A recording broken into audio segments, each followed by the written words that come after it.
હરિઓમ શ્રી કૃષ્ણમ વંદે જગદગુરુ। કેમ છો મારા વાલા મિત્રો? મજામાં ને?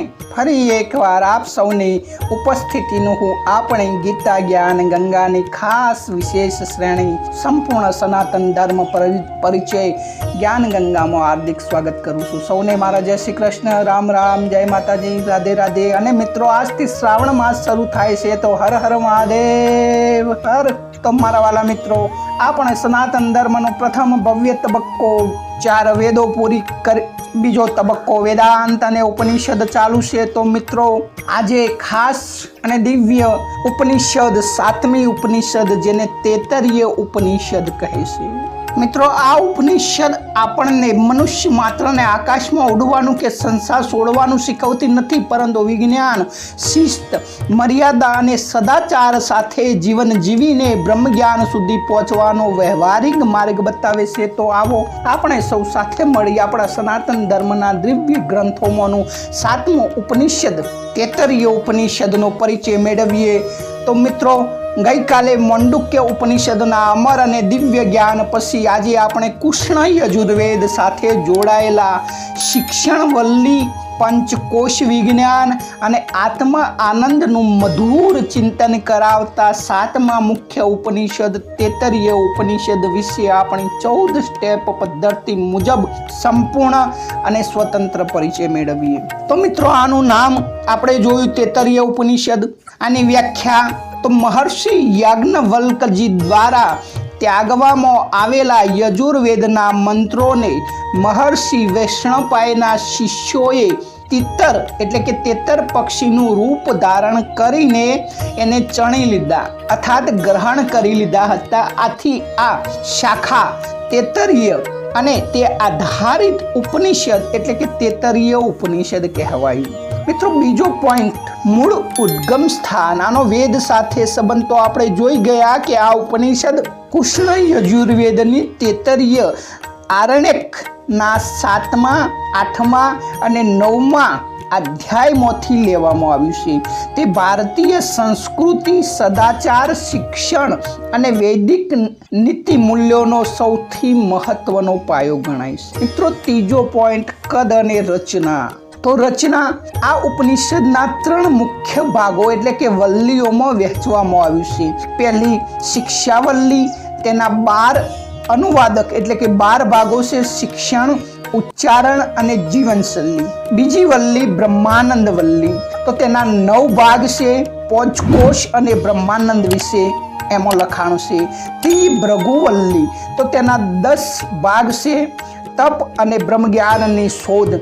આમ કુલ 31 અનુવાદક એટલે કે 31 ભાગો છે, જે 3 મુખ્ય ભાગોમાં વહેંચાયેલા છે, શિક્ષણવલ્લી, બ્રહ્માનંદવલ્લી અને ભૃગુવલ્લી। તો મિત્રો, ચોથો પોઈન્ટ, પૃષ્ઠભૂમિ અને દાર્શનિક આધાર। તો આ ઉપનિષદ મનુષ્ય માત્રને આકાશમાં ઉડવાનું એટલે કે રિદ્ધિ સિદ્ધિ મેળવવાનું કે સંસાર છોડવાનું નથી શીખવતી, પરંતુ જીવનમાં વિજ્ઞાન, શિસ્ત, મર્યાદા અને સદાચાર સાથે જીવન જીવીને બ્રહ્મજ્ઞાન સુધી, આત્મજ્ઞાન સુધી પહોંચવાનો વ્યવહારિક માર્ગ બતાવે છે।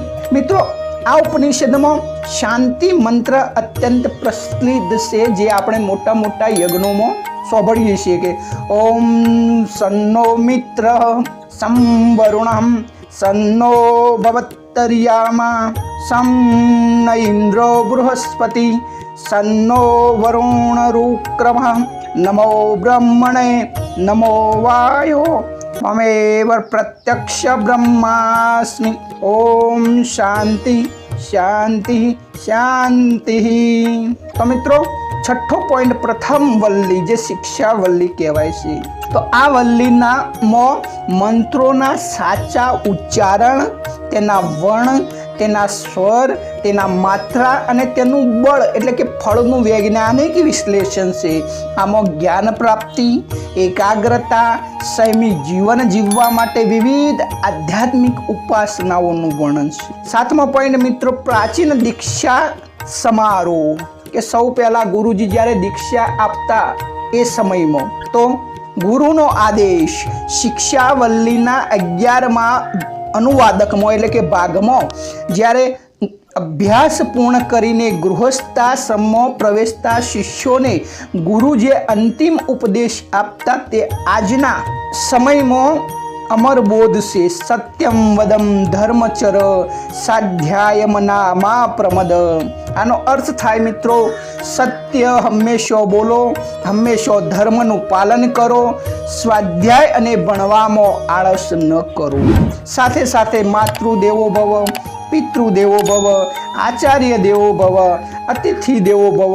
તો આનો અર્થ થાય કે માતા, પિતા, ગુરુ અને અતિથિને ભગવાન સમાન માનો. ત્રીજો શ્લોક છે, યજ્ઞવદાની કર્માણી તાની સર્વતિવ્યાની નો ઇતિરાણી. તો જે કર્મો દોષ રહિત હોય અને શ્રેષ્ઠ હોય તેનું જ આચરણ કરવું જોઈએ, બીજાનું નહીં. તો મિત્રો આગળનો પોઈન્ટ દ્વિતીય વલ્લી, જેને બ્રહ્માંડ વલ્લી કહે છે, બ્રહ્માનંદ વલ્લી. આમાં પંચકોશ, તો મનુષ્ય શરીરની ભીતર રહેલા, મનુષ્ય શરીરના આ દેખાતા શરીરના સ્થૂળ શરીરની અંદર બીજા પંચકોશો છે તેનું વર્ણન છે. પંચકોશ વિવેક. તો પહેલો અન્નમય કોષ જે આપણને નજરે દેખાય છે, જે સ્થૂળ શરીર જે ખોરાકથી બને છે. બીજો પ્રાણમય કોષ જે શ્વાસોશ્વાસ અને ઉર્જાનું તંત્ર છે. ત્રીજો મનોમય કોષ એટલે કે મન, સંકલ્પ અને વિકલ્પ દ્વારા ત્રીજો કોષ. ચોથો કોષ વિજ્ઞાનમય કોષ, તો તેમાં બુદ્ધિ, વિવેક અને નિર્ણય શક્તિ આધારિત કોષને વિજ્ઞાન કોષ કહે છે. અને પાંચમો આનંદમય કોષ જે પરમ શાંતિ અને પરમાનંદનો કોષ કહેવાય છે. તો આ પાંચે કોષથી અલગ બ્રહ્મગણો, આત્માગણો, પરમાત્મા બિરાજમાન છે. મિત્રો નવમો પોઈન્ટ આનંદની મીમાંસા છે. આ તો તેતરીય ઉપનિષદમાં આનંદનું ગણિત આપવામાં આવ્યું છે. તો કઈ રીતે? તો એક યુવાન હોય એટલે નિરોગી હોવું જરૂરી છે. નિરોગી હોય એટલે સમર્થ હોય અને સર્વ સુખ સંપત્તિ ધરાવતા એક મનુષ્યના આનંદથી પિતૃલોકનો આનંદ હજારો ગણો છે. તેનાથી આનંદ ગંધર્વ લોકનો હજારો ગણો છે. તેનાથી દેવલોકોનો આનંદ હજારો ગણો છે.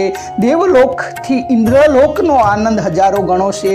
અને ઇન્દ્રલોકથી પ્રજાપતિ બ્રહ્માના લોકનો, બ્રહ્મલોકનો આનંદ હજારો ગણો છે. આની તુલના કરી તો આ બતાવે છે કે બ્રહ્મજ્ઞાની નિષ્કામ પુરુષનો એક ક્ષણનો આનંદ આ બ્રહ્માંડના તમામ ભૌતિક સુખો કરતાં પણ અજબ ઘણો મોટો છે. તો મિત્રો 10મો પોઈન્ટ તૃતીય વલ્લી, ભૃગુવલ્લી વિશે વાત કરીએ તો આમાં ભૃગુ ઋષિ પોતાના પિતા વરુણ પાસે જઈને પૂછે છે કે પિતાજી મને બ્રહ્મ જ્ઞાન આપો. તો પિતાજી વરુણ કહે છે કે બેટા તું તપ કર, તપ જ બ્રહ્મ છે. તો ભૃગુ ઋષિએ એક પછી એક તપ કરીને શોધ્યું કે પહેલાં વિચાર્યું કે અન્ન બ્રહ્મ છે, કારણ કે અન્નથી જ શરીર ટકી રહે છે, જીવન નિર્વાહ થાય છે. પછી વિચાર્યું કે શરીર તો પ્રાણની આધારે છે, પ્રાણ નીકળી જાય છે તો શરીર નિષ્પ્રાણ બની જાય છે. પછી તેમને વિચાર્યું કે મન, તો મન પ્રાણ નીકળી ગયા પછી પણ મન આગળની યાત્રા કરે છે. પછી અમને વિચાર્યું કે વિજ્ઞાન, તો મન સાથે વિજ્ઞાન પણ જોડાયેલું છે. અને અંતે પરમ સત્ય અનુભવ્યું કે આનંદ જ બ્રહ્મ છે. આનંદો બ્રહ્મેતી વ્યજાનાત. આખી સૃષ્ટિ આનંદ મોથી જ જન્મે છે, આનંદ મોજ જીવે છે અને આનંદ મોજ લીન થાય છે. કારણ મિત્રો દરેક વ્યક્તિ આનંદી છે. સંપૂર્ણ દુઃખોની નિવૃત્તિ અને સંપૂર્ણ સુખની પ્રાપ્તિ એટલે કે બ્રહ્માનંદ. મિત્રો 11મો પોઈન્ટ અન્નનું મહાત્મ છે. આમાં ભૃગુવલ્લીમાં સમાજ, વિજ્ઞાન અને આહાર અંગે 3 દિવ્ય નિયમો આપ્યા છે. અન્નમ ન નિંદ્યાત, કે અન્નનો ક્યારે અનાદર કે નિંદા ન કરવી. અન્નમ ન પરિચક્ષિત, તો અન્નનો ક્યારે બગાડ ન કરવો. અને ત્રીજો પોઈન્ટ અન્ન બહુ કોરવીત, વિપુલ પ્રમાણમાં એટલે કે વધુ પ્રમાણમાં અનાજ પકવવું એટલે કે ઉગાડવું, જેથી કોઈ પણ વ્યક્તિ ભૂખ્યું ન રહે. તો મિત્રો 13મો પોઈન્ટ મહાવાક્ય અને સૃષ્ટિની ઉત્પત્તિ વિશે. તો આ ઉપનિષદમાં સૃષ્ટિ નિર્માણનો અત્યંત વૈજ્ઞાનિક ક્રમ આપ્યો છે. આત્મન આકાશ સંભૂત, આકાશાત વાયુ, વાયોગ્નિ, અગ્નિરાપ, અદભ્ય પૃથ્વી. તો આત્મામાંથી આકાશ, આકાશમાંથી વાયુ, વાયુમાંથી અગ્નિ, અગ્નિમાંથી જળ, જળમાંથી પૃથ્વી, પૃથ્વીમાંથી ઔષધિઓ, ઔષધિઓમાંથી અન્ન અને અન્નમાંથી મનુષ્ય બન્યું. મિત્રો 13મો પોઈન્ટ, વ્યવહારુક લાભ. તો આ ઉપનિષદના જ્ઞાનથી શું થાય? તો શિક્ષણ અને સંસ્કાર મળે. શિષ્યોને માત્ર ડિગ્રીઓ નહીં પરંતુ ચારિત્ર નિર્માણનો પાઠ મળે છે. જે ગુરુજી એમને નીકળતા અભ્યાસ પૂરો કરી નીકળે ત્યારે જે ઉપદેશ આપે છે તે જે એમનું ચારિત્રનું નિર્માણ થાય છે કે એ જીવનમાં ઉતારે. પછી આરોગ્ય અને પંચકોશનું ની સાધના થાય. તો યોગ અને ધ્યાન દ્વારા પોચ સ્તરો એટલે કે શરીરના પોચ કવચો દૂર કરી જો આનંદ સ્થિત છે તો તમે પહોંચી શકો છો. એટલે કે શરીરને સ્વસ્થ રાખી ને તમે પરમાત્મા સુધી પહોંચી શકો છો. ત્રીજો, સકારાત્મક દ્રષ્ટિકોણ આનો લાભ થાય કે અન્નનો બગાડ ન કરવો અને હંમેશા આનંદમાં રહેવું એવા સુંદર આચરણનો ગુણ કેળવાય છે. મિત્રો 14મો પોઈન્ટ, સારાંશ અને નિષ્કર્ષ. તો તૈત્તરીય ઉપનિષદ જીવન જીવવાની કળા અને પંચકોશ વિજ્ઞાનનો દિવ્ય ગ્રંથ છે જે મનુષ્યને સંસારમાં સત્ય, નીતિ અને સંસ્કાર સાથે જીવન જીવવાની પ્રેરણા આપે છે અને કોશથી પર જઈ આત્યંતિક આનંદ એટલે કે બ્રહ્માનંદ પ્રાપ્ત કરવાનો ઉત્કૃષ્ટ માર્ગ દર્શાવે છે. મિત્રો આપ જાણી ગયા હશો કે આપણે આ સનાતન ધર્મના દરેક ગ્રંથને વિસ્તારથી વિવેચન આપે જો શ્રવણ કર્યું છે તો આપ 100% જાણી ગયા હશો કે આપણો સનાતન ધર્મનો વારસો કેટલો ભવ્ય અને દિવ્ય છે. એક એક પોઈન્ટ, એક એક આપણા મનની શંકાનું સમાધાન થઈ રહ્યું છે ને આપણને આપણા ધર્મ પ્રત્યે ગૌરવ થઈ રહ્યું છે કે જ્યારે કોઈ નહોતું જાણતું ત્યારે આપણા ઋષિ મુનિઓ જાણતા હતા ને એ ખાલી જાણવા પૂરતું નહીં, પોતાના જીવનમાં પણ આચરીને એ આગળ વધે જતા હતા. પોતાના ધર્મ, અર્થ, કામ અને મોક્ષ ચારે પુરુષાર્થો મનુષ્ય જીવનમાં સિદ્ધ કરતા હતા. તો એનો મતલબ એ તો કે એમની પાસે સાચું જ્ઞાન હતું. તો મિત્રો આપ પણ સનાતન ધર્મનું સંપૂર્ણ દરેક ગ્રંથનો વિગતવાર આવી રીતે ખજાનો, ગુપ્ત ખજાનો જો જાણવા માંગતા હોય ને આપ સનાતન ધર્મથી માહિતગાર બનવા માંગતા હોય તો ચેનલ જરૂરથી સબસ્ક્રાઇબ કરી લેજો, કારણ કે આવો મોકો વારંવાર નહીં મળે.